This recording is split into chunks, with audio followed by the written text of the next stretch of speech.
서울고법 형사 7부는 배당을 받자마자 첫 재판 기일을 15일로 잡았습니다. 기일 통지서도 이재명 후보에게 즉시 발송했는데 혹시라도 송달이 안 될 걸 대비해 사람도 직접 보내기로 했습니다. 재판이 순조롭게 진행되면 파기환송심 결과는 대선 전에 나올 수도 있다는 전망이 있습니다. 류태영 기자입니다. 서울고법이 이재명 후보 선거법 사건 파기환송심 첫 공판 기일을 오는 15일 오후 2시로 지정했습니다.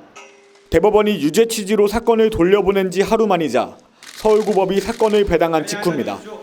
다수 의견에 따라 다음과 같이 판결합니다. 원심 판결을 파기하고 사건을 서울고등법원에 완송한다. 재판부는 즉시 이 후보에게 오는 15일 첫 공판을 열겠다고 기일 통지서를 발송했습니다. 지난해 이 사건 2심 재판부가 이 대표 자택으로 보낸 소송 서류는 폐문부재 등 이유로 2차례 전달이 안 됐습니다.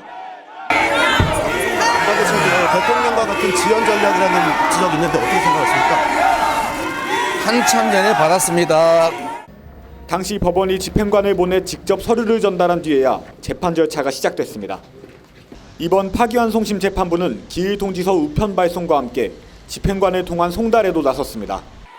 재판부가 신속한 재판 진행 의지를 드러내면서 이달 중 선고할 수 있다는 관측도 나옵니다. 다만 이달 중 파기환송심 선고가 나오더라도 대선 전 확정 판결은 쉽지 않을 전망입니다. 이 후보가 대법원에 재상고할 경우 상고장과 상고이유서 제출 법정기한만 최장 27일에 이릅니다. TV조선 류태영입니다. 대법원은 이재명 후보 선거법 사건을 신속하게 선고한 이유를 판결문에 상세하게 담았습니다. 재판 지연에 따른 유례없는 사법 불신을 해소해야 한다. 지연된 정의는 정의가 아니다. 이런 보충 의견까지 담았습니다. 이낙원 기자가 보도합니다. 대법원이 빠른 선고를 예고하자 민주당은 상고 기각을 기대했습니다. 이렇게 신속한 결론을 미리 예고한 것은 저는 무죄라고 봅니다. 하지만 유죄 취지로 나오자 졸속 재판이라고 비판했습니다. 6만 쪽이 넘는 재판 기록을 제대로 한 번 읽는 것도 불가능한 기간입니다. 이흥구, 오경미 두 대법관은 소수 의견에서 숙고에 시간이 필요하단 반대 의견을 냈습니다. 두 대법관은 나그네의 옷을 벗기는 해와 바람의 대결 이소부화까지 인용하며 햇님이 온기를 전할 시간이 없었다면 이길 수 없었을 것이라고 했습니다. 다수 의견을 낸 대법관 10명 가운데 5명은 보충 의견을 통해 신속하게 결론 내린 이유를 상세히 설명했습니다.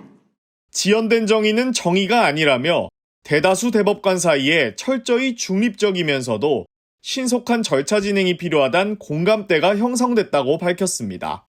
사법부 본연의 사명인 신속하고 공정한 재판을 위한 노력은 2025년에도 계속되어야 합니다. 또 주요 쟁점은 크게 복잡하지 않다며 달력상 날짜의 총량만이 충실한 심리를 반영하는 건 아니라고 했습니다.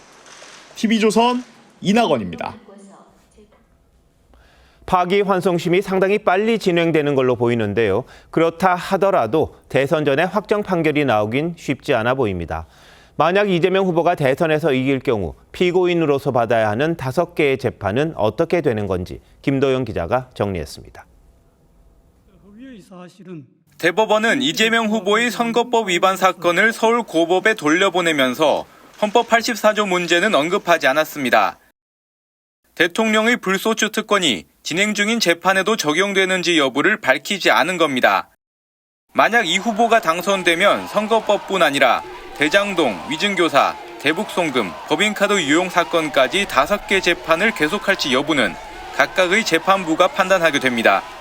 84조의 적용에 있어가지고 지금 대법원에서 그 담당 판사 분들한테 이것을 어떻게 해석해서 재판을 운영하라 하는 지시를 할 수가 있습니까? 할 수 없습니다. 이 후보와 민주당은 재판을 중지해야 한다는 입장입니다. 기소하지 말라는 것은 재판도 불가능하기 때문에 하지 말라는 거다라고 해서 그 유명한 저명한 학자들은 전부가 다 중간선을 대법원이 재상고심 판결을 하면서 현직 대통령도 취임 전 기소된 재판은 받아야 한다고 결정할 수도 있습니다. 이 경우 이 후보가 헌법재판소에 권한쟁의 심판을 청구할 거란 전망이 나옵니다. 권한쟁의 심판 청구가 인용되려면 재판관 과반의 찬성이 필요한데 현재 공석인 헌법재판관 2명은 대통령 몫이어서 유 후보에게 유리한 결과가 나올 가능성이 큽니다. TV조선 김도영입니다.